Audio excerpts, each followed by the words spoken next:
Tu crois vraiment que le simple sel de cuisine n'a aucun pouvoir spirituel? Et si je te disais qu'il existe une vérité cachée dans l'islam, un outil silencieux que nos anciens utilisaient pour repousser les djinns, briser les sorts et purifier les maisons infestées d'énergie invisible? Ce n'est ni de la magie, ni une superstition. C'est un secret oublié, enraciné dans le islamic mysticisme, éclairé par les Quranic Mysteries et pratiqué par ceux qui connaissent les Hidden Truths. Dans cette vidéo, tu vas découvrir 7 endroits précis de ta maison où placer du sel peut transformer ton environnement spirituel, si tu le fais avec foi, dhikr et intention pure. Et à chaque lieu, un témoignage réel. Des gens comme toi qui ont vu leur vie changer. Cauchemar arrêté, baraka revenu, paix intérieure retrouvée. Ne minimise pas ce rappel. Beaucoup vivent dans des foyers où les prières ne sont plus ressenties, où la fatigue spirituelle s'installe, sans comprendre que quelque chose d'invisible bloque les bénédictions. Et parfois, un simple bol de sel devient l'arme qu'Allah subhanahu wa ta'ala utilise pour ouvrir les portes. Alors reste jusqu'à la fin. Ce que tu vas entendre pourrait bien expliquer pourquoi tes prières restent sans réponse. Et toi qui regardes, sans être abonné, rejoins les voies de la lumière maintenant. Plus de 80% des gens qui nous suivent oublient de s'abonner. Et pourtant chaque vidéo peut contenir le rappel que ton âme attendait. Active la cloche et que la lumière commence. As-tu déjà ressenti, en franchissant le seuil de ta propre maison, une atmosphère étrange, comme si une lourdeur invisible t'attendait à l'intérieur? Dans l'islamique mysticisme, on apprend que l'entrée de la maison n'est pas qu'un simple passage physique. C'est un portail entre deux mondes, le visible et l'invisible. Et selon les Quranic Mysteries, c'est précisément par cette porte que les influences spirituelles, bonnes ou mauvaises, cherchent à pénétrer dans ton espace sacré. C'est pour cela que de nombreux savants insistent. Cette zone doit être purifiée régulièrement, car elle est la première ligne de défense de ta paix intérieure.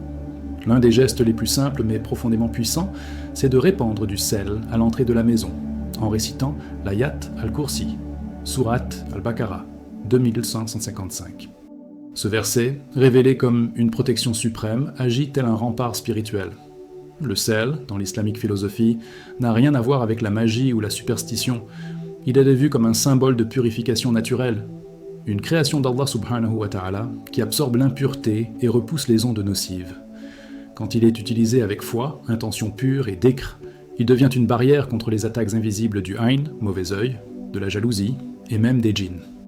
Un frère du Nigeria nous a confié que chaque vendredi, après la prière de Jumu'ah, il plaçait une fine ligne de sel le long de sa porte d'entrée, tout en récitant les du'as de protection et en invoquant Allah subhanahu wa ta'ala.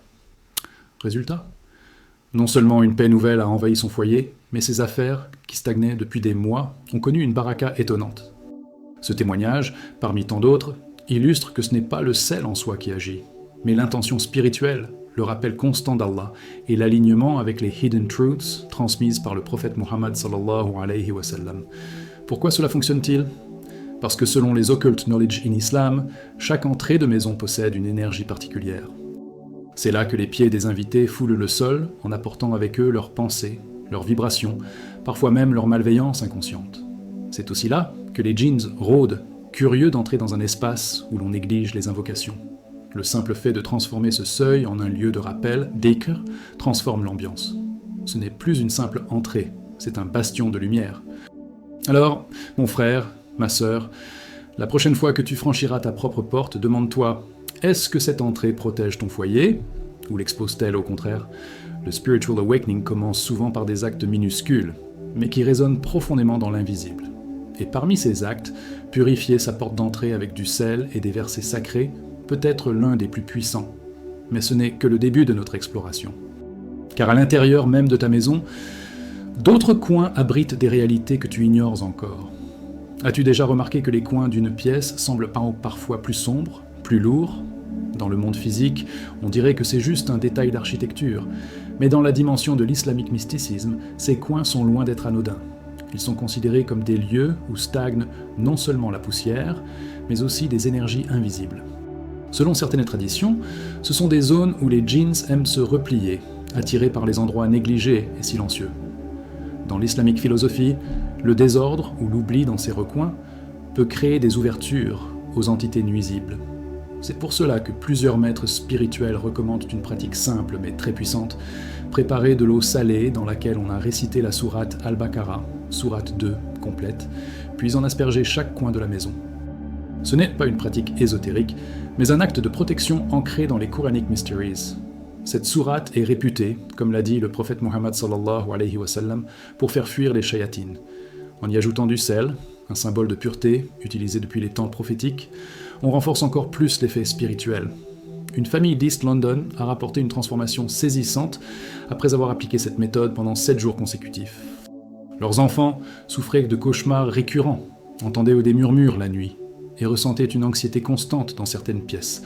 Après avoir purifié les coins avec cette eau coranique salée, le calme est revenu dans leur foyer. Ce témoignage illustre comment des gestes inspirés par les occult knowledge in Islam peuvent avoir des effets réels sur notre quotidien. Et cela montre aussi que, parfois, nos plus grands malaises ont des origines spirituelles que la science ne peut expliquer. Ce qu'il faut comprendre, c'est que ces recoins invisibles sont des portes ouvertes vers des mysterious events explained through Islam. Ils agissent comme des nids d'énergie résiduelle, souvenirs d'émotions fortes, de disputes ou de simples négligences spirituelles. Les ignorer revient à fermer les yeux sur une partie de ta propre réalité. L'acte de les purifier avec de l'eau bénie de versets est une forme de dhikr actif, une manière de dire à Allah subhanahu wa ta'ala « Je veux que chaque recoin de ma vie te soit consacré ». Alors, imagine maintenant ta propre maison, ferme les yeux. Où se trouvent comme ces coins ? Quels espaces as-tu laissés dans l'ombre, physiquement et spirituellement ? Ce n'est pas une simple tâche ménagère, c'est un acte de foi, un engagement à ne laisser aucune zone sans lumière. Et maintenant que nous avons abordé ces coins oubliés, il est temps de parler d'un autre espace tout aussi vulnérable, mais cette fois pendant notre sommeil. Quand l'être humain ferme les yeux, il quitte momentanément le monde conscient pour entrer dans un espace mystérieux. Le sommeil, dans la vision de l'islamique mysticisme, est une forme mineure de la mort. Comme le mentionne le verset « Allah prend les âmes au moment de leur mort, et celles qui ne meurent pas, il les prend pendant leur sommeil ». Sourate Az-Zumar, 39-42. Cela signifie que notre âme voyage, que notre corps devient vulnérable, et que c'est précisément à cet instant que les énergies invisibles, les djinns et les forces nuisibles peuvent tenter de s'approcher. C'est pourquoi il est essentiel de sanctifier l'espace où l'on dort, en particulier sous le lit. La méthode transmise par plusieurs maîtres spirituels consiste à placer des bols de sel pur sous le lit ou dans les coins de la chambre. Mais attention, pas n'importe quel sel, celui qui a été récité avec les versets de protection, notamment Ayat al-Kursi, al-Falaq, An-Nas et la sourate al-Baqarah en partie ou en entier. Cette pratique, enracinée dans les Quranic Mysteries, agit comme un bouclier invisible. Le sel, en tant que création pure d'Allah subhanahu wa ta'ala, absorbe les énergies denses et repousse les intrusions invisibles, tandis que la récitation invoque les anges protecteurs. Une sœur de Malaisie a témoigné d'un changement radical dans sa vie spirituelle après avoir introduit cette pratique. Victime d'insomnie chronique, de visions nocturnes effrayantes et d'une sensation constante de lourdeur pendant le sommeil, elle a commencé à appliquer cette technique pendant 14 nuits. Elle a non seulement retrouvé un sommeil profond, mais a également ressenti une clarté spirituelle jamais expérimentée auparavant. Elle disait que les rêves devenaient plus lumineux, plus cohérents, comme si une guidance divine s'était invitée dans ses nuits. Ce type d'expérience illustre la réalité de ce qu'on appelle « spiritual awakening », à travers des gestes simples mais empreints de foi. Ce qu'il faut retenir ici, ce n'est pas le sel en tant que matière, mais l'intention sacrée derrière son usage.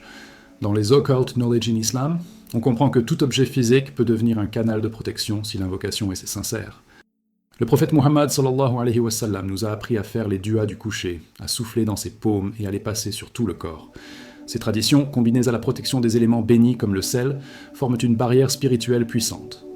Alors la question est simple, quelle est la qualité de ton sommeil ? Ressens-tu la paix en fermant les yeux ou bien portes-tu en toi une agitation silencieuse ? Peut-être est-il temps d'élever ton espace de repos au rang d'un sanctuaire. Et maintenant que nous avons protégé l'endroit du sommeil, passons aux zones ouvertes au monde extérieur, les balcons et fenêtres, véritables portails d'entrée pour les influences invisibles. Le croyant avisé sait que toutes les ouvertures de sa maison ne sont pas que matérielles. Les fenêtres et les balcons, dans l'islamique mysticisme, sont bien plus que de simples ouvertures sur le monde extérieur. Ce sont des portails, des lieux de passage énergétique par lesquels les influences spirituelles circulent. Tout comme la lumière et l'air entrent par ces endroits, des énergies invisibles peuvent aussi s'y glisser, parfois subtilement, parfois avec une force perturbatrice. Dans le monde des Mysterious Events Explained Through Islam, il n'est pas rare de lire des témoignages de foyers bouleversés après des changements invisibles perçus par ces ouvertures. Il est donc essentiel d'y apposer une barrière spirituelle. L'un des moyens les plus puissants enseignés par les anciens maîtres consiste à placer de petits bols de sel près des fenêtres et balcons, accompagnés de récitations spécifiques. La sourate Al-Baqarah, récitée à voix basse à l'aube, moment de grande vulnérabilité énergétique, agit ici comme une lumière spirituelle qui expulse les ténèbres. Le prophète Muhammad sallallahu alayhi wa sallam a dit que Shaitan ne reste pas là où la sourate Al-Baqarah est récitée. Il s'enfuit, incapable de supporter sa force. Ce n'est pas un rituel de superstition, mais une application concrète des Quranic Mysteries dans notre quotidien. Une famille marocaine de Casablanca, troublée par des tensions inhabituelles, des disputes soudaines et une impression d'oppression dans leur appartement, a décidé d'expérimenter cette méthode après avoir consulté un savant. Ils ont combiné la récitation à l'aube avec les bols de sel purifiés au nom d'Allah subhanahu wa ta'ala. En une semaine, le climat familial s'est transformé. Les enfants dormaient mieux, les parents ressentaient plus de sérénité, et même la prière du Fajr semblait porter une baraka nouvelle. Leur témoignage a été une preuve vivante de l'efficacité des Hidden Truths lorsqu'elles sont appliquées avec foi. Ce que cela démontre, c'est que dans l'islamique philosophie, chaque acte est relié à une intention. Le simple fait de poser un bol de sel n'a aucun effet s'il n'est pas ancré dans une conscience spirituelle. Mais lorsque l'on agit avec confiance, en reliance avec Allah subhanahu wa ta'ala, chaque geste, même minime, devient un moyen d'accès à sa protection. Ces portails ne doivent pas être fermés physiquement, mais spirituellement, par la lumière du Coran et l'évocation constante du nom divin. Alors, maintenant que nous avons sécurisé les ouvertures extérieures, il est temps de regarder à l'intérieur de la maison, plus précisément dans le lieu où notre subsistance se prépare, la cuisine. Car là aussi, des secrets invisibles influencent nos bénédictions alimentaires. Dans la maison d'un croyant, chaque pièce a une fonction spirituelle. Mais s'il y a un lieu où la grâce divine peut couler, ou, à l'inverse, se bloquer, c'est bien la cuisine. Dans la lumière de l'islamique philosophie, ce n'est pas simplement l'endroit où l'on prépare les repas, c'est un sanctuaire où le risque, subsistance, descend ou se détourne. Le prophète Muhammad sallallahu alayhi wa sallam nous a appris que la bénédiction dans la nourriture commence par la pureté de l'intention et le souvenir d'Allah subhanahu wa ta'ala. En ce lieu sacré, la baraka peut se manifester ou s'éteindre selon la manière dont on le garde. L'usage du sel dans la cuisine est ancien et profond. Il ne s'agit pas simplement de conserver les aliments, c'est aussi une méthode spirituelle de protection et d'attraction du risque halal. Les savants du islamic mysticisme enseignent que garder un bocal de sel purifié par des récitations régulières telles que Bismillah et des duas pour la subsistance est une méthode pour invoquer la baraka. Une pratique encore plus puissante consiste à réciter Ya Razak en versant le sel dans les plats, transformant ainsi chaque bouchée en bénédiction. Dans le Occult Knowledge in Islam, on trouve même des traditions anciennes affirmant que les anges se rassemblent là où l'on mentionne le nom d'Allah en cuisinant. Prenons l'exemple de cette sœur en Indonésie. Elle avait l'habitude de jeter beaucoup de nourriture, de faire ses courses en excès et de ressentir un vide spirituel pendant les repas. Après avoir écouté un savant local, elle commença à réciter la sourate Al-Qadr en cuisinant et plaça un petit bocal de sel béni dans son garde-manger. En quelques semaines, elle nota une transformation. La nourriture suffisait, les repas semblaient plus légers et son cœur se remplissait de gratitude. Elle disait sentir une spiritual awakening rien qu'en préparant du riz. Voilà le pouvoir d'une intention pure et d'une foi sincère. Dans les Quranic Mysteries, on lit « Et mangez de ce qu'Allah vous a attribué, ce qui est licite et bon ». Sourate Al-Ma'idah 98. Ce verset n'est pas uniquement une prescription alimentaire, mais un rappel que le rizq vient avec des responsabilités spirituelles. Placer du sel purifié dans la cuisine devient alors un acte d'adoration. Il protège ce lieu contre la négligence, la jalousie et l'avidité, toutes choses qui peuvent corrompre notre relation avec la nourriture et par conséquent avec Allah subhanahu wa ta'ala. Il s'agit de reconnecter l'âme au don divin à travers des gestes simples. Maintenant que nous avons vu comment préserver la bénédiction dans nos repas, il est temps de parler d'un lieu bien plus fragile, l'entrée de la salle de bain. Là où la pureté est menacée, là aussi la lumière d'Allah doit être invoquée. Parmi toutes les pièces de la maison, l'entrée de la salle de bain est souvent négligée sur le plan spirituel. Pourtant, selon les maîtres du islamique mysticisme, c'est l'un des endroits les plus vulnérables aux énergies négatives. Pourquoi ? Parce qu'il s'agit d'un lieu d'impureté, où l'on se dénude, où l'eau emporte nos souillures, et où la négligence peut ouvrir des portes invisibles aux influences invisibles. Le prophète Muhammad sallallahu alayhi wa sallam nous a enseigné à réciter une invocation spécifique avant d'entrer. Allahumma inni a'udhu bika minal khubthi wal khaba'ith, demandant protection contre les êtres impurs. Le occult knowledge in Islam révèle que les djinns et forces impures gravitent autour de lieux souillés ou abandonnés spirituellement. C'est pourquoi les savants recommandent une pratique simple mais puissante, déposer un petit monticule de sel pur à l'entrée de la salle de bain. Ce sel, s'il est accompagné de zikr et de sincérité, devient comme une barrière symbolique entre le monde visible et l'invisible. En récitant 3 fois le verset 255 de la sourate Al-Baqarah, Ayat al-Kursi, en plaçant le sel, on affirme que rien ne peut pénétrer sans la permission d'Allah subhanahu wa ta'ala. Un frère au Royaume-Uni, tourmenté depuis des mois par des pensées obsessionnelles et des angoisses inexpliquées, a partagé son témoignage. Après avoir consulté un enseignant d'islamique philosophie, il a commencé à placer du sel à la porte de sa salle de bain chaque vendredi, juste après la prière de Jumu'ah. Il combinait ce geste à la récitation de la sourate Al-Falaq et Al-Nas. En quelques semaines, ses pensées sont devenues plus claires, son cœur plus calme, et il a pu à nouveau se concentrer pendant ses prières. Ce changement l'a mené à un véritable spiritual awakening. Dans les Quranic Mysteries, on retrouve un principe puissant. Et nous avons fait descendre du ciel une eau bénie, avec laquelle nous avons fait pousser des jardins. Sourate Kaf 9. L'eau, bien qu'elle purifie, attire aussi les regards invisibles si elle est utilisée sans bismillah ni conscience. C'est pourquoi protéger les points d'eau dans une maison est essentiel, notamment l'entrée des lieux impurs. Le sel n'est pas une amulette, mais un rappel, une preuve visible de notre volonté de sanctifier chaque détail de notre quotidien en invoquant Allah subhanahu wa ta'ala. Et puisque nous venons de purifier un espace de vulnérabilité, dirigeons-nous à présent vers un lieu de lumière et de recueillement, la Musalla, notre espace de prière. Là où se trouve notre lien direct avec le divin, il est impératif d'y inviter non seulement la paix, mais aussi la concentration spirituelle.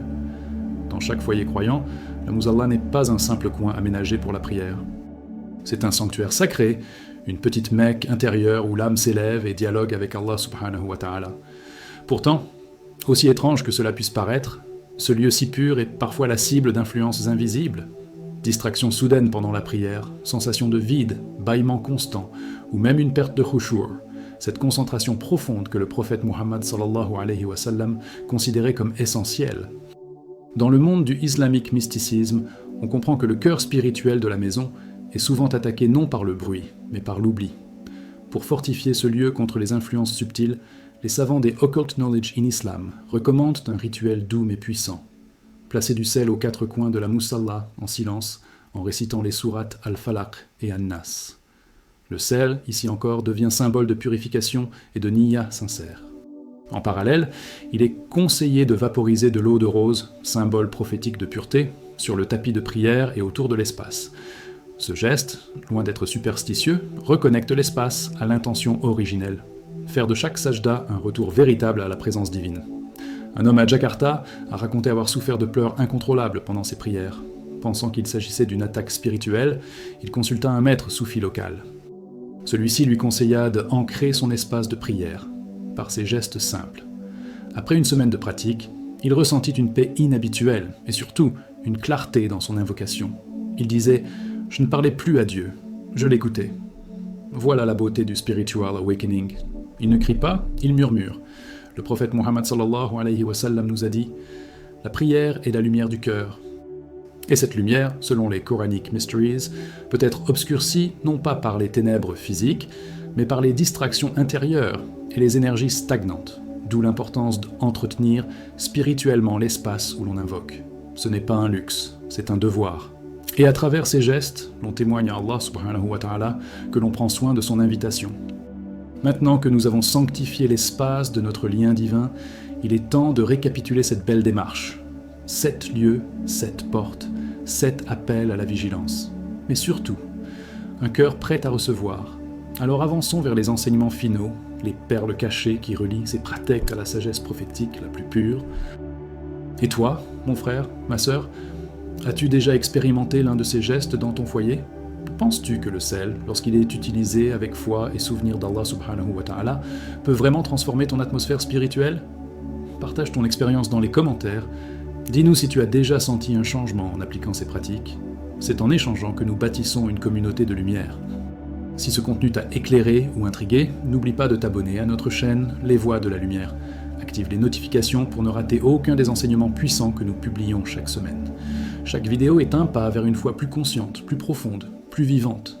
Et surtout, ne pars pas sans regarder la vidéo suivante qui va apparaître ici à l'écran. Elle révèle un autre secret spirituel ancestral, souvent oublié, mais capable de débloquer ce que les médecins, les psychologues et même les imams ne peuvent expliquer. Qu'Allah subhanahu wa ta'ala illumine ta maison, ton cœur et tes prières. À très bientôt pour un nouveau voyage de foi, ici même sur les voies de la lumière.